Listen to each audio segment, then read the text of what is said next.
Assalamualaikum warahmatullahi wabarakatuh. Alhamdulillahirabbil alamin, hamdan syakirin, hamdan lillahi rabbil alamin. Wassalatu wassalamu ala sayyidina habibina wa syafi'ina wa maulana Muhammad Rasulullah sallallahu alaihi wasallam ajma'in. Amma ba'du. Selamat datang, selamat bergabung kembali dalam acara bedah buku yang diselenggarakan oleh KAFA Institute, Creating Professional Journalists, Author and Editors. Pada bedah buku kali ini kita menghadirkan Dr. DH Ismail MSI dengan karya bukunya berjudul 9 Kebiasaan Manusia Super Bahagia. Saya perkenalkan, Pak DH merupakan motivator nasional. Jejak rekamnya tercatat di banyak aktivitas. Beliau juga seorang dosen di kampus yang tersebar luas di hampir seluruh Indonesia, yaitu LP3I dan beberapa kampus lainnya. Pak Dr. DH Ismail MSI ini merupakan doktor manajemen SDM, manajemen sumber daya manusia. Tanpa banyak bicara, mari kita sambut pemaparan Bapak Dr. DH Ismail MSI tentang bukunya yang berjudul 9 Kebiasaan Manusia Super Bahagia. Silakan, Pak DH. Terima kasih atas undangan yang luar biasa dari KAFA Institute, dari sahabat saya, Pak Abdul Somad. Beliau ini sahabat lama ya, waktu sama-sama menjadi sejak aktivis mahasiswa di Ciputat. Juga tak lupa saya sapa sahabat saya juga Pak Hamizar. Pak Hamizar ini sahabat dekat saya. Beliau ini mantan Kaprodi di Politeknik LP3I Jakarta dan dosen senior yang jadi kebanggaan LP3I, serta rekan-rekan semua yang hadir di acara bedah buku sore hari ini. Tema kita adalah leading with happiness, 9 kebiasaan manusia super bahagia. Itu tentang buku kami. Ini buku yang sangat luar biasa, sangat berkah. Besok juga acaranya diselenggarakan oleh teman-teman dari Insan Cendekia dan Institut Setiami ya, bersama-sama Institut Setiami. Jadi memang luar biasa, tidak hanya itu, bahkan insya Allah dalam waktu dekat kemarin sudah diminta oleh TV One juga untuk saya tampil memberi tentang survival di era new normal ini. Tapi kita lagi nyari waktu yang pas. Tapi sesungguhnya semuanya bersumber daripada buku yang saya katakan ini saya tulis dengan sungguh-sungguh bersama Dr. Sahrial Yusum ya. Buku ini 9 Kebiasaan Manusia Super Bahagia. Yuk bahagia setiap detik, yuk bahagia setiap saat. Kenapa ya buku ini ditulis? Jadi ada behind the scene ketika buku ini lahir. Waktu itu bisnis saya sedang jaya-jayanya, lalu tiba-tiba ambruk, lalu muncul, tidak hanya ambruk, muncul fitnah yang saya alami, ya, sehingga membuat saya harus stop, membuat saya melakukan refleksi. Dalam proses melakukan refleksi itulah kemudian saya mencoba mengatasi problem-problem yang saya alami saat itu, merehabilitasi dengan menulis dengan mengerjakan apa yang ada di buku ini gitu. Yang kita sebut dengan 9 kebiasaan manusia super bahagia. Jadi ada sebabnya, jadi ada energi, ada ruh daripada buku ini. Nah, kemudian saat itulah kemudian saya berjumpa dengan Dr. Syahrial Yusuf, founders LP3I dan Setiami. Kita tahu beliau pengusaha sukses dan pelopor pendidikan Indonesia. Nah, akhirnya kami melakukan diskusi-diskusi yang sangat mendalam dengan tim beliau untuk menyempurnakan buku ini. Maka jadilah penulisnya kami berdua dan dieditori oleh sahabat saya Pak Rizal, sekarang jadi kepala Politeknik LP3I Depok, dan diterbitkan oleh penerbit Lentera Ilmu Cendekia. Luar biasa, buku ini saat ini sudah habis di penerbit. Tapi penerbit juga udah khawatir juga untuk menerbitkan karena bajakannya luar biasa. Bestseller. Jadi kalau Anda cari buku ini, ada beberapa penerbit saat ini, tapi itu penerbit semua yang mendapat berkah daripada buku ini. Dan kita ikhlas saja, sebagai orang bahagia harus banyak ikhlasnya. Itu tentang buku ini. Filosofi daripada buku ini, ada sebuah intelektual yang mengatakan tubuhmu hanya satu, tubuh kita hanya satu, maka hormatilah. Akal dan hatimu hanya satu, maka gunakanlah dengan sebaik-baiknya. Dan kehidupan kita hanya sekali, maka isilah dengan baik sesuai dengan amanat pencipta. Ini filosofi daripada buku ini. Jadi karena kita sadar waktu kita sangat sebentar dalam kehidupan ini, ya kita harus bahagia. Kita harus bahagia, kita harus berguna bagi banyak orang, itu filosofinya, dan harus mengembangkan potensi seutuhnya yang kita miliki. Nah, itu filosofi daripada buku ini. Buku ini diawali tentang perdebatan tentang kesuksesan. Sukses dulu atau bahagia dulu gitu. Ya, sukses dulu atau bahagia dulu. Tergantung ideologi yang dianut oleh seseorang. Ya, kalau kita kapitalis biasanya dia ilmunya hanya ilmu sukses, ilmu bertumbuh. Bertumbuh secara finansial tentunya, orientasinya pertumbuhan secara finansial ansih. Nah, karena itu dia bilang sukses dulu. Nggak penting itu bahagia, sukses dulu baru bahagia. Jadi dia ciptakan syarat-syarat yang sangat sulit untuk mendapatkan kebahagiaan. Makanya kita lihat banyak orang di zaman modern ini, di zaman pragmatis ini, di zaman kapitalis ini, yang kita katakan tadi, itu banyak menghalalkan segala macam cara untuk mencapai kesuksesannya.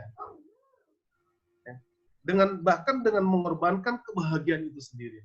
Nah, ini yang nanti akan kita ada di pembukaan buku ini. Kemudian ada 9 musuh utama kebahagiaan. Ya, diantaranya nanti akan kita jelaskan di poin berikutnya. Kemudian serakah, diantaranya misalkan karena serakah, takut miskin. Orang menjadi serakah karena takut miskin. Kenapa ia serakah? Karena filosofi suksesnya tadi adalah kekayaan. Maka dia serakah. Ya. Juga mengabaikan nilai-nilai, tata nilai. Bahkan ajaran-ajaran agama yang membuat dia menggapai sukses dengan cara bermaksiat. Dan macam-macam. Nanti itu ada di pembukaan buku ini. Kemudian ini pendahuluan. Pendahuluan ini ada sekitar 50 halaman ini. Ya. Tapi poin-poinnya ada pada daftar isi yang saya tampilkan ini. Kita lanjutkan. Di dalam buku ini dijelaskan bahwa kesuksesan bukan kebahagiaan.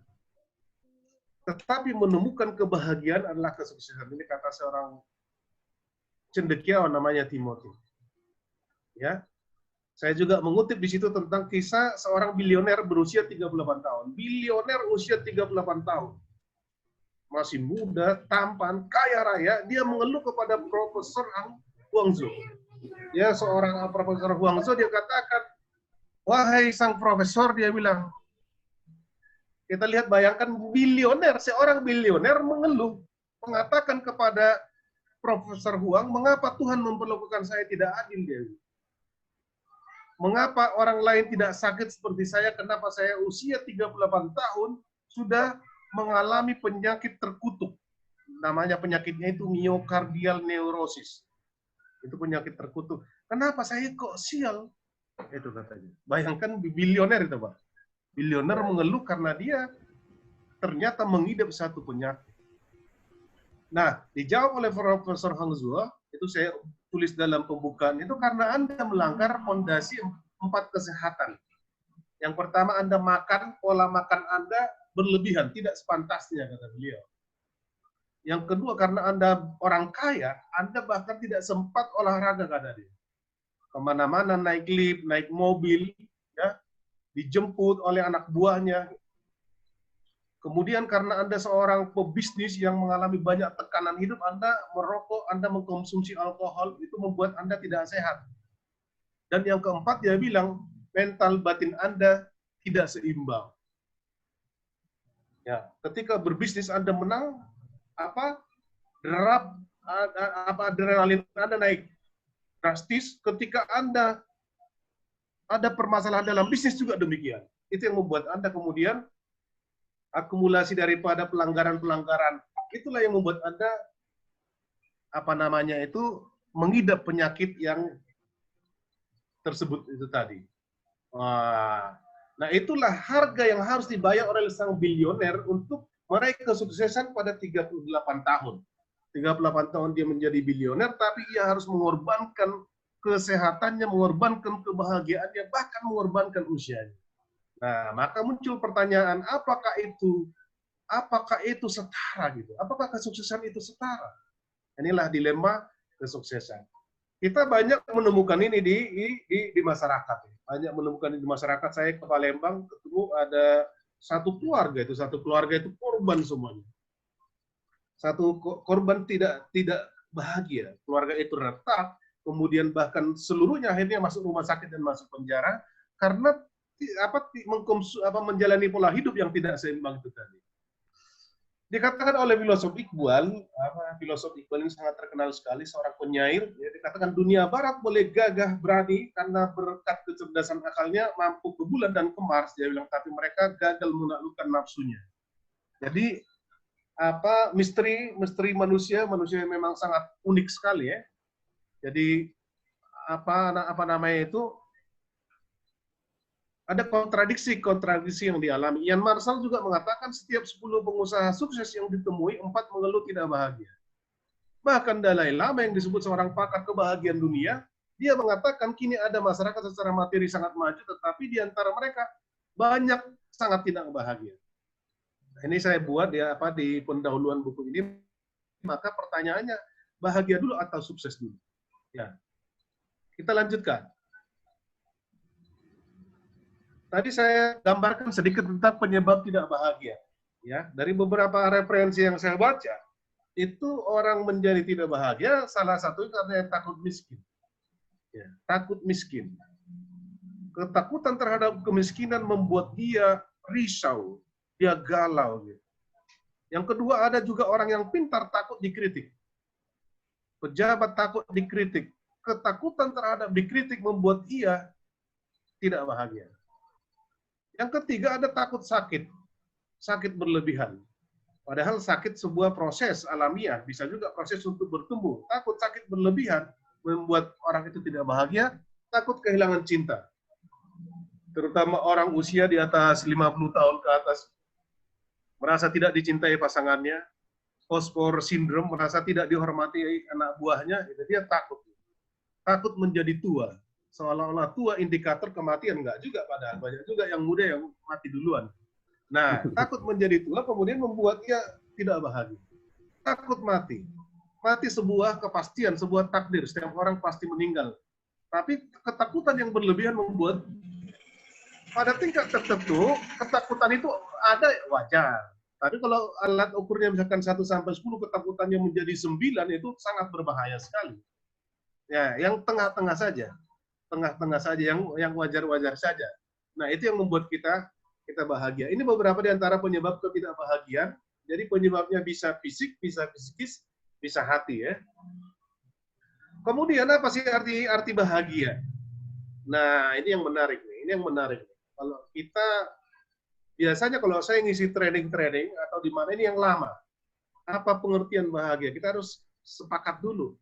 Kenapa kemudian kebahagiaan menjadi lebih penting daripada kesuksesan? Kenapa bahagia dulu baru sukses?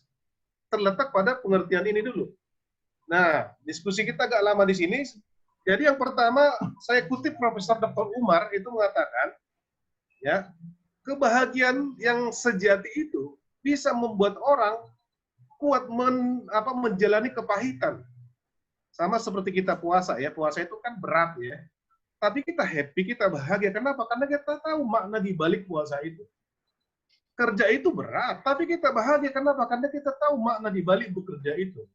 Dengan bekerja saya membahagiakan membahagiakan anak istri saya, memberi apalagi kalau kita waktu pengusaha ya, seorang pengusaha ada cerita di akhir bulan di awal bulan dia di akhir bulan dia jual handphone, tapi di awal bulan anak buahnya yang beli handphone. Karena itu tanggung jawab pengusaha. Lalu kebahagiaannya di mana? Ketika dia memberikan gaji kepada anak buahnya, kepada karyawannya. Nah, memahami makna di balik kehidupan ini, kata Prof. Umar Tirta Raharja, membuat seseorang bahagia. Jadi, itu yang pertama. Yang kedua, ada juga makna bahagia dikatakan kalau dia senang. Ini bahagia tingkat dasar. Saya bahagia kalau saya senang. Saya bahagia kalau saya promosi. Saya bahagia kalau saya dipuji. Ini kebahagiaan tingkat dasar. Sama seperti anak-anak. Kalau dia senang, dia bahagia. Ini tingkat paling rendah dari kebahagiaan. Di atasnya adalah yang lebih baik lagi. Tingkat orang dikatakan bahagia apabila ia mampu menjalankan kebaikan-kebaikan. Kalau hierarki hukum itu kan ada dari paling tinggi itu fardu ain, paling rendah itu haram. Kalau orang sudah mampu bekerja di level sunnah ke atas itu udah bagus sekali, itu kebaikan tingkat tinggi. Ya, atau orang berusaha hidupnya tidak melanggar hukum, itu udah bagus sekali. Itu kebahagiaan tingkat tinggi. Tapi di atas itu ada yang kebahagiaan tingkat super, yang saya katakan super bahagia, tingkat paling tinggi, yaitu bagaimana berguna bagi banyak orang. Ini yang keren. Meaningful life. Dia menemukan kebahagiaan, nanti kita lihat ada role model orang super bahagia di buku ini ya. Ada banyak sekali, nanti saya kasih kita ini kan, itu orang-orang yang meaningful life. Ya, meaningful life. Ya, Martin Luther King, Gandhi, para nabi, para rasul, para pahlawan, itu orang yang bekerja untuk orang lain, bukan hanya untuk dirinya. Meaningful life. Nah, saya kutip ada juga pendapat daripada Martin Seligman. Martin Seligman itu seorang pakar psikologi positif yang jasanya sangat luar biasa terhadap perkembangan psikologis. Itu mengatakan orang yang bahagia itu adalah orang yang bisa memaafkan masa lalunya. Ya, kita ini kan banyak yang trauma dengan masa lalu. Trauma dengan masa lalu. Selalu disalahkan masa lalu. Yang salah orang tua saya, yang salah kakek nenek moyang saya. Kenikmatan yang ada di dunia ini, yang oleh IDM lain sering disebut dengan kesuksesan, silakan. Tapi jangan lupa misi hidup. Hidup ini punya misi, punya tujuan. Tuhan tidak sedang bercanda ketika menciptakan kita, ada tujuannya. Laksanakan tujuan itu, tapi kamu nikmati. Kamu nikmati gitu, fasilitas yang diberikan oleh Allah kepada kita. Itu filosofi daripada kesuksesan. Nah, luar biasa ya. Ya, betul. Kita lanjutkan. Jadi, kalau versi WHO itu dan American Psychiatric Association itu, kebahagiaan itu apabila ada namanya itu sehat fisiknya, sehat kejiwaannya, sehat sosialnya, sehat spiritualnya. Jadi ada 4 pilar. Ya, kebahagiaan versi American Psychiatric Association dan WHO di tahun 84 itu adalah bagaimana perjalanan hidup kita sejak dini sampai nanti itu ada connecting, ada rel itu rel kebahagiaan. Nah, dari situ maka kami menyimpulkan bahwa kebahagiaan itu adalah ketangguhan. Jadi ketangguhan. Kita menjadi tangguh ketika ada masalah karena kita tahu bahwa itu sesuatu yang bahwa orang hidup itu memang harus diuji. Ya, karena kita sabar. Kita sabar kuliah misalkan karena kita tahu bahwa kita memang untuk naik kelas ya harus melewati ujian. Nah, hal-hal itulah yang kemudian menjadi pola pikir daripada orang-orang bahagia, sehingga ia tetap produktif, ya, tetap produktif dalam segala situasi. COVID, tidak panik, dia tetap produktif. Ada masalah apapun, dia selalu berpikir jangka panjang. Itulah makna kebahagiaan. Nah, itu saya buka di di debat yang panjang itu di latar belakang. Kalau skripsi, tesis, disertasi biasanya di pendahuluan. Apa urgensinya? Apa urgensinya buku itu? Dan apa definisinya? Itu kita clearkan dulu. Nah, itulah definisi kebahagiaan. Nah, bila kita sepakat dengan demikian adalah maka apa yang harus kita lakukan, apa fondasi daripada kebahagiaan itu. Ya. Maka kami susun yang pertama adalah berdasarkan riset, berdasarkan uji coba itu kami ketemu bahwa agar kita punya kapasitas kebahagiaan yang seperti itu, yang berkesinambungan, yang bisa membuat kita tangguh, menjadi produktif, itu yang pertama, kebiasaan yang pertama itu adalah iman takwa. Kita harus beriman dan bertakwa. Ya, beriman dan bertakwa. Dengan penjabarannya ada di buku itu yang pertama. Yang kedua, fondasi yang kedua adalah kita harus zikir pikir. Saya katakan itu zikir pikir. Kita harus piawai membuktikan keimanan kita itu tadi dengan cara berzikir, sholat, membaca kitab suci, berbuat kebaikan, membangun budaya organisasi. Dan yang kedua, menggunakan akal. Karena akal itu anugerah dari Allah. Jadi ada pakar, ada namanya itu Dr. Abdul Mujid dari IAIN Syarif Hidayatullah, disebutkan kepribadian manusia itu terdiri dari 3. Yang pertama hati, akal, dan nafsu. Nah, kalau itu dikuantifikasi itu sekitar 100%, maka masing-masing itu idealnya itu harus 30-30 gitu. Sehingga kalau terjadi koalisi antara akal dengan nafsu misalkan, hatinya masih menang. Gitu. Nah, jadi hati dan akal harus mengendalikan nafsu kita. Kira-kira seperti itu gambarannya ya. Kira-kira gambarannya seperti itu. Jadi pastikan hati dan akal Anda yang menang dan bisa mengendalikan nafsu supaya kita tetap menjadi manusia yang insan kamil lah, yang mulia, ya, yang baik. Jadi kebiasaan zikir dan pikir. Kebiasaan dan zikir dan pikir, maka kita gunakan dengan sebaik-baiknya itu pikiran kita, dan agama itu diamalkan, ya, hati itu dijadikan sebagai cahaya, ya. Yang ketiga adalah kebahagiaan yang ketiga, fondasi dari kebahagiaan yang berkesinambungan. Yang ketiga, hati yang sabar, ya. Hati harus kita latih supaya dia memiliki keterampilan untuk sabar, ilmu sabar, tahu sabar. Lalu yang keempat itu adalah pintar bersyukur. Bersyukur. Maslow itu mengatakan begini, orang yang bahagia itu adalah orang yang mengembangkan potensi seutuhnya. Saya lupa Maslow atau Eric Fromm itu yang mengatakan seperti itu, saya lupa persisnya, tapi ada di buku itu yang mengatakan jadi kita harus bersyukur. Bersyukur itu menggunakan seluruh potensi yang kita miliki tadi untuk kebaikan. Kebaikan diri kita, kebaikan orang lain, kebaikan sesama, ya. Jadi mengembangkan potensi seutuhnya. Selanjutnya, fondasi yang berikutnya adalah kita harus punya mitra atau keluarga yang baik. Mitra, sahabat. Kalau kita kerja itu 8 jam di kantor sehari, pastikan kita punya orang-orang yang di kantor itu orang-orang baik. Sisanya kita ada di rumah tangga. Pastikan partner kita, istri kita, pasangan hidup kita, anak kita juga orang-orang bahagia. Jadi saling memotivasi. Kita punya sahabat, persahabatan yang baik, yang trust, yang saling mendukung. Ya, orang-orang sukses, orang-orang tokoh-tokoh besar itu punya sahabat-sahabat. Ya, saya bersahabat dengan Ustadz Abdul Somad bersahabat dengan Aceh bersahabat dengan dan lain-lain. Jadi harus punya banyak sahabat. Sahabat-sahabat itulah yang menopang kita, yang membantu kita ketika kita mencapai sukses yang besar. Pak SBY punya sahabat, Pak Jokowi punya sahabat, Pak Akbar Tanjung sahabatnya banyak. Nah, itu contoh. Ya, kita harus punya banyak sahabat. Pak Habibie contohnya adalah, kita lihat dalam kisah Pak Habibie itu pasangannya sangat mendukung. Dan mereka, kata Bung Karno, ibarat 2 sayap burung yang saling melengkapi gitu. Jadi pasangan hidup harus mendukung, keluarga harus mendukung, teman bisnis harus mendukung, tetangga harus mendukung, dan lain-lain. Itulah yang menopang kebahagiaan kita supaya bisa berkesinambungan. Yang berikutnya adalah kita harus punya kepedulian sosial dan lingkungan. Jadi kita tidak boleh bahagia di atas penderitaan lingkungan atau di atas penderitaan orang lain. Tapi justru kebahagiaan kita itu untuk lingkungan dan untuk kebahagiaan sosial. Selanjutnya yang ketujuh adalah itu yang ketujuh tadi. Yang kedelapan adalah cerdas mengelola harta. Berapapun yang dipercayakan oleh Allah kepada kita, harta harus kita kelola dengan baik-baik.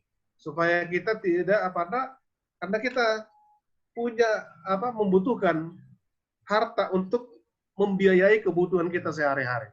Jadi sedapat mungkin kita tidak menjadi beban bagi orang lain. Itu selanjutnya fondasi yang berikutnya daripada kebahagiaan itu adalah berkinerja unggul. Pastikan dalam seluruh aktivitas kita melakukan yang terbaik yang bisa kita lakukan ya. Jangan ketika hanya dibayar saja kita tampil profesional, tapi ketika untuk sosial kita ini kerja sosial ini, tapi tetap mempertahankan profesionalisme karena kita bekerja untuk reputasi kita dan kita bekerja untuk Tuhan. Jadi pastikan seluruh aktivitas kita ada connecting ada connecting ke sananya bahwa kita bekerja untuk Allah, kita bekerja untuk diri kita. Karena kalau kita udah terbiasa mengerjakan sesuatu secara berkualitas, maka orang akan mengenal kita, oh dia bisa amanah gitu. Nah, maka orang-orang bahagia itu dia memiliki kinerja unggul dalam seluruh aktivitasnya. Yang terakhir adalah, yang kesembilan adalah umur yang berkah. Umur yang berkah. Setiap waktu daripada orang yang bahagia itu, ya, setiap waktunya dia ada manfaatnya, ada nilai tambahnya, bahkan produktif. Ya. Maka ada satu ungkapan yang mengatakan Peter O'Connor, seorang novelis ternama, bahkan dia mendapatkan Nobel, mengatakan yang penting bukan seberapa lama Anda hidup, tapi seberapa penting hidup Anda, seberapa besar kontribusi yang Anda lakukan untuk kebaikan kemanusiaan, kata dia. Nabi mengatakan setelah manusia meninggal terputus seluruh amalannya kecuali 3 perkara. Amal jariah, sedekah amal jariah, ilmu yang bermanfaat, anak yang soleh. Nah, arahnya ke sana. Di buku saya itu banyak contoh-contoh orang-orang yang sukses. Ada satu buku yang bagus juga, 50 spiritual klasik. Ada buku-buku hebat yang dianggap melegenda. Itu menceritakan hal yang sama. Seperti apa yang saya sampaikan, misalkan Muhammad As'ad dalam The Road to Mecca, Job Capra, Gandhi, Ghazali, Khalil Gibran, dan banyak lagi, Idris Shah, The Way of Sufi, Teresa, Madam Teresa, A Simple Faith, dan banyak lagi para filosof saya lihat memang senantiasa memiliki misi dalam hidup ini. Dia sadar bahwa hidupnya ini harus berguna bagi banyak orang. Itu poin-poinnya daripada buku ini. Di luar itu mudah-mudahan nanti edisi revisi berikutnya kami akan sampaikan juga sekarang perkembangan konsep kebahagiaan. Nah, bahkan sekarang kebahagiaan itu kalau dulu dia dianggap domain daripada psikologi, sekarang dia masuk di ilmu SDM. Ya, di ilmu SDM ya itu sejak daripada psikologi positif dikembangkan oleh yang saya katakan Martin Seligman. Nah, sejak itu dia masuk juga ke dunia SDM. Jadi kebahagiaan kerja pengaruhnya terhadap produktivitas, terhadap terhadap kecerdasan OCB namanya, kecerdasan kewargaan di kantor, di industri, sekarang menjadi minat daripada teman-teman para ahli pengembangan sumber daya manusia. Ini saya kira pengantar dari kami tentang bedah buku ini. Silahkan saya serahkan kepada Pak Abdul Somad untuk memandu diskusi. Terima kasih. Assalamualaikum warahmatullahi wabarakatuh. Waalaikumsalam warahmatullahi wabarakatuh. Ya, saya kira kalau dibedah lebih panjang waktunya nggak cukup ini. Kan ketemu lagi. Nah, saya mau bertanya soal sikap kita menghadapi COVID saja lah, biar kita tetap enjoy, bahagia. Nah, apa formulanya?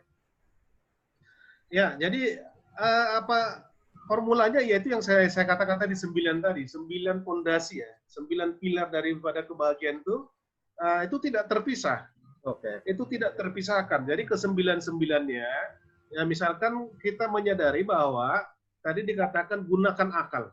Kebiasaan kedua kan menggunakan akal. Sampai hari ini kita melihat belum ditemukannya obat COVID. Kita melihat dunia dilanda oleh pandemi COVID. Nah, itu kan fakta. Nah, begitu kita mengetahui seperti itu fakta dan hidup harus berlanjut, maka ya mau tidak mau kita harus apa yang disebut dengan istilah sekarang beradaptasi. Jadi karena memang potensi diri manusia itu kuat sekali untuk beradaptasi. Jadi terima dulu, terima itu sebagai sebuah fakta. Nah, begitu kita menerima maka mindset kita berubah. Oh, kita perlu beradaptasi. Nah, bagaimana implementasi menggunakan akal itu? Yang kedua adalah kita mengikuti protokol kesehatan. Kita pahami betul bagaimana COVID itu menular. Dan kita tutup sumber-sumber penularan itu dengan menggunakan masker, dengan menjaga interaksi, dengan memastikan lingkungan kita selalu bersih, tetapi kita terus berproduksi untuk karena hidup ini punya tujuan untuk keluarga kita, untuk profesi kita di kantor dan lain-lain. Nah, jadi kalau tapi kan nggak nyaman Pak, makanya ada sabar tadi, ada pondasi sabar. Ada pondasi sabar dalam pilar kebahagiaan. Ada sabar, ada peduli lingkungan. COVID kan tidak muncul tiba-tiba, karena ada juga mungkin pengaruh kita kurang peduli kepada kebersihan lingkungan.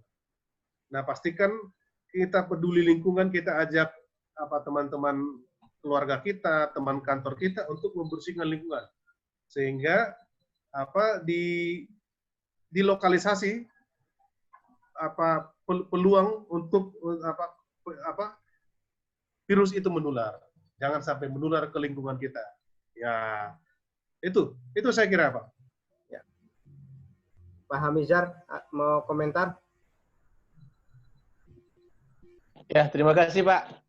Ya. Saya sudah dengar dari awal mengenai paparan Pak Ismail sangat menarik. Jadi, memang kalau didengarkan secara ringkas ini agak tanggung ya Pak ya. Jadi betul. Banyak hal-hal sebetulnya yang memang kita bisa baca secara mendalam gitu. Tapi secara umum beliau paparkan sangat baik.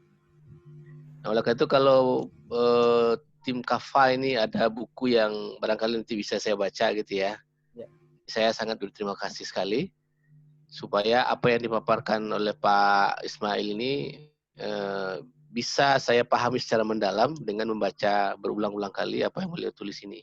Terus terang secara umum saya sangat senang dengan buku ini karena itu semua orang kan tujuannya untuk bahagia ya. Jadi kadang-kadang tuh salah kaprah bahagia itu kan beda-beda gitu. Barangkali gitu Pak tanggapan saya. Mungkin setting saya ada mungkin bisa dibaca nanti mengenai apa ya. Kalau ada bukunya gitu ya, kan lebih bagus gitu. Juga assalamualaikum warahmatullahi wabarakatuh. Assalamualaikum warahmatullahi wabarakatuh. Ya, silakan Pak Deha. Bukunya bisa dibeli di mana ini? Ya, terima kasih. Ini seperti saya katakan tadi nanti saya coba konsolidasi lagi dengan penerbit bagaimana cara mengatasinya ini. Ya. Dan cetak ulang atau misalkan e-booknya kita bagikan saja ke masyarakat karena biar ilmu itu bermanfaat,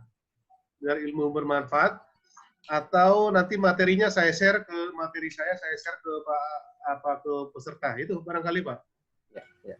Ya. Oke, Pak Deha closing dari pertemuan ini. Ya. Oke, terima kasih atas undangannya dari Kafa Institute ini. Terima kasih undangannya. Terima kasih atas masukan-masukan Pak Hamizar, ya, Pak Somad, dan rekan-rekan semuanya. Semoga berkah, semoga ilmu kita ini menjadi ibadah bagi kita, dan semoga Allah berikan kami kekuatan lahir dan batin untuk bisa mengembangkan lagi, menyempurnakan karya ini. Sekali lagi terima kasih kepada Kafa Institute, sukses selalu buat program-programnya, program risetnya, program bedah bukunya, dan program-program trainingnya. Terima kasih. Assalamualaikum warahmatullahi wabarakatuh. Waalaikumsalam warahmatullahi wabarakatuh. Terima kasih telah hadir di acara bedah buku bersama Dr. DH Ismail. Sampai berjumpa pada bedah buku selanjutnya. Assalamualaikum warahmatullahi wabarakatuh. Waalaikumsalam. Waalaikumsalam warahmatullahi wabarakatuh.